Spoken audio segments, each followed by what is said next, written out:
You used the perfect word. It's unfortunate because last night I felt like they got in a groove with Tyreek. They found him some opportunities to get open. He was using his run after catch ability, and you saw kind of this lightning strike from this team that we've been looking forward to. Now, the Jets ain't world beaters on defense, but we've seen this offense operate in that vein and have a tremendous amount of success.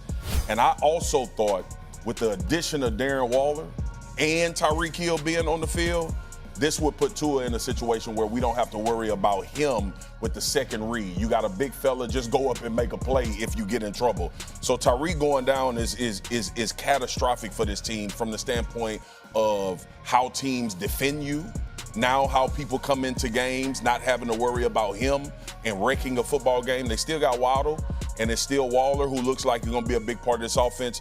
But we know why Tyreek Hill got $100+ million as a wide receiver. It's because people are terrified when they play against him and the potential of him breaking the game wide open. Everybody reacts to trauma differently.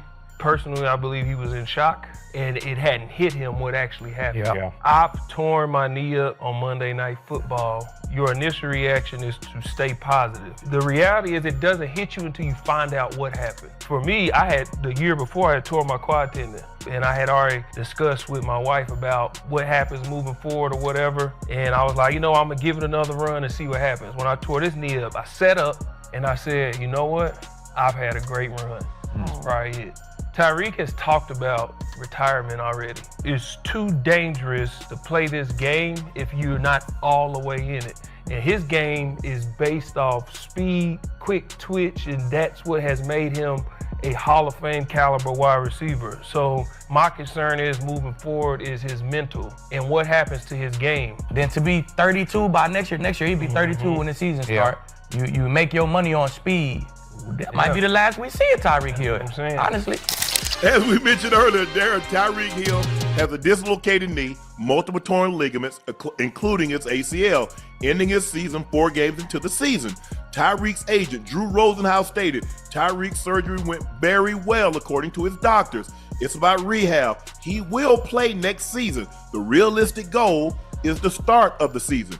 Ocho, Tyreek is 31 years of age. Yeah. He has a big contract because the cap hit is over $50+ million. And most teams will not want to eat that. Can he rebuild his market value as an elite receiver after this injury? Absolutely. And even if he doesn't rebuild his market value and gets the opportunity to play somewhere again, he will soon, even if it's not with Miami. I'm not sure where he will go, but wherever he does go, he will remind everybody why he wants what he was, one of the top 5 receivers in the NFL. Right now, obviously, he wasn't on the trajectory of doing that because they weren't playing well as a whole, as an offense in general. But when he does come back, listen, the speed's still going to be there. Some of the stuff that he's able to do is still going to be there. It was dislocated kneecap. No extremities, no hamstring, no quads. So the speed and all that stuff, I say 3 to 4 months. I actually think what are we in, October, right? Yeah. October, November, December.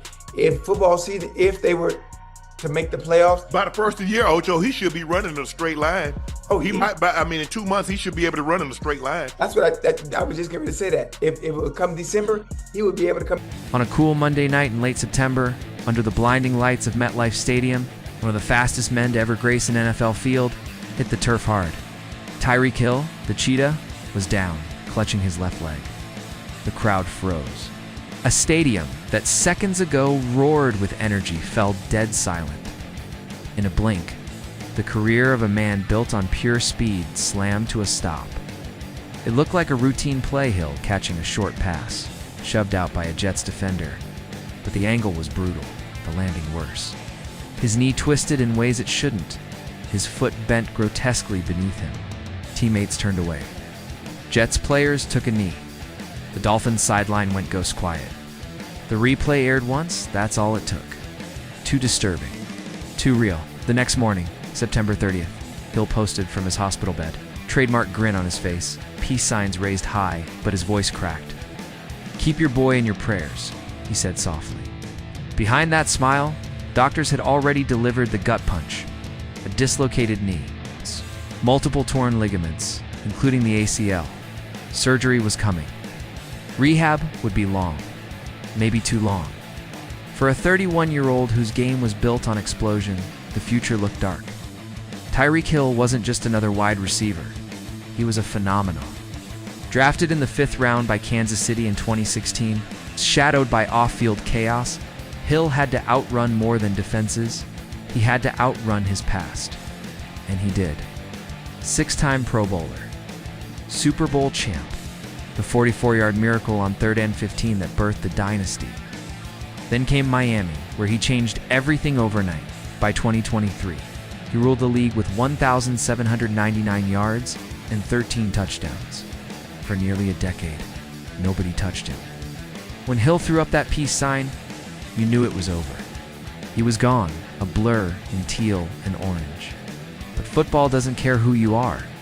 It only takes one wrong step to erase everything. The 2024 season had already been rough. Injuries, trade rumors, leadership questions. No captain vote. No 1,000-yard season. The cracks were showing. And then came September 29th, 2025, the night it all fell apart. "This isn't how I wanted it to end," Hill said, voice heavy with heartbreak. "But after talking with my family, my doctors, and my team, I've decided to retire." Gasps filled the room. Just like that, the Cheetah was gone. Hill fought to keep his composure. "Football gave me everything," he said, eyes wet. "Kansas City gave me a ring. Miami gave me a home. But this injury, I can't come back from it. Not at the level you deserve." His voice broke. He lowered his head. The Cheetah's run was done. His numbers. Legendary minus 813 catches, 11,363 yards, 96 touchdowns. But the ending? Unfinished. Frozen mid-play like a highlight paused forever. The debate began instantly. Is Tyreek Hill a Hall of Famer? On the field, no doubt. He terrified defenses, redefined speed, and changed the game. Off the field, that's the battle.